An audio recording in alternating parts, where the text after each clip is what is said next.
What if the person testing you was the one who actually deserved you all along? Marcus had everything. A penthouse in the city, 3 companies under his name, and a bank account that most people only dream about. But every single time he went on a date, he left feeling empty. Not because the women were bad people, but because the moment they found out who he really was, the money, the status, the lifestyle, something changed in their eyes. That look, you know the one. Like they stopped seeing a man and started seeing a lottery ticket. So Marcus made a decision. He was going to stop telling the truth. Not about his name, not about his son, but about his money. From that point on, every blind date he went on, Marcus showed up as a regular guy. No watch, no designer clothes. Just jeans, a hoodie, and a story about working a normal 9 to 5. He wanted to see how women treated him when there was nothing to gain. And what he found for months was disappointing. Some women lost interest halfway through dinner. Some checked their phones more than they looked at him. One woman actually excused herself to go to the bathroom and never came back. Another told him straight, to his face, that she needed someone more ambitious.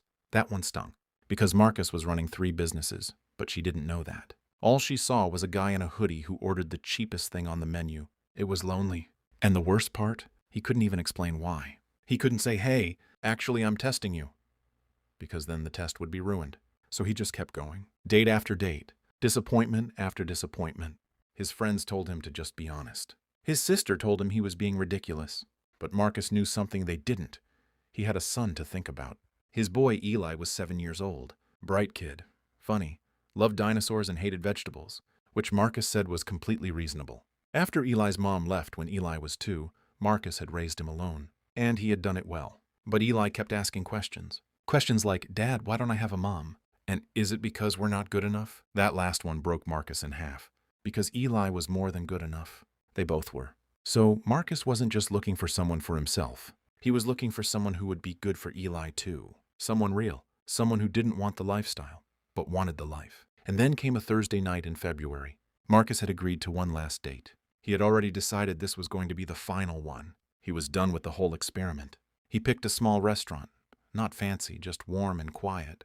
He arrived early and sat down, and that's when she walked over to his table. Her name was Claire, but she wasn't his date. She was his waitress. She came over with a menu and a calm smile and said, "Take your time, no rush."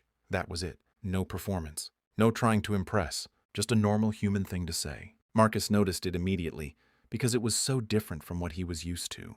His actual date showed up 20 minutes late, barely apologized, and spent the first 10 minutes talking about a luxury trip she had just booked. Marcus smiled and nodded and felt that familiar emptiness settling in. But then he noticed Claire again. She was 2 tables over, crouched down next to a little kid who had knocked his food onto the floor. The kid looked like he was about to cry. Claire picked up the mess without making a big deal out of it, said something that made the kid laugh, and walked away like it was nothing. No fuss. No eye roll the second she turned around. Just genuine kindness when nobody was watching. That hit Marcus somewhere deep. His date was still talking. He was no longer listening. When Claire came back to check on them, Marcus did something he never did on these dates. He asked her a question. Not a flirty question, just a real one. "Do you like working here?" She paused for a second, like she wasn't expecting it, and then said honestly, "It's hard, but I like the people. Most of them." Then she smiled and walked away. His date left early, said she had an early morning. Marcus sat there alone with his coffee and didn't feel relieved like he usually did. He felt something else, curiosity. He came back the next Thursday. And the Thursday after that, not to be weird about it, he just kept choosing that restaurant. And each time, Claire was there. They started talking more. Small things at first, what he did, what she did outside of work. She was finishing a nursing degree, working nights at the restaurant to pay for it. She was tired all the time, but she never complained in a way that asked for pity. She just stated it, like a fact, and moved on. Marcus never told her what he really did for work. He said he worked in logistics, which technically wasn't completely wrong. One of his companies did move products across the country. She didn't ask too many questions. She wasn't fishing for information. She was just present. One evening, Marcus brought Eli with him. He wasn't sure why he did it. Maybe he wanted to see. Maybe he just missed his kid and wanted dinner. But the moment Claire saw Eli, something in her face changed. Not in a forced, over-the-top way. She just genuinely lit up. She asked Eli what his favorite dinosaur was. Eli said Ankylosaurus because it had armor and was basically a tank, and Claire said, "That's actually the coolest choice, most people say. T-Rex, but that's boring." Eli laughed so hard he knocked over his juice. Claire cleaned it up without blinking, just like she had done with that other kid weeks ago. And Marcus thought, there it is. That's who she is when nobody's testing her. Eli talked about her the whole drive home.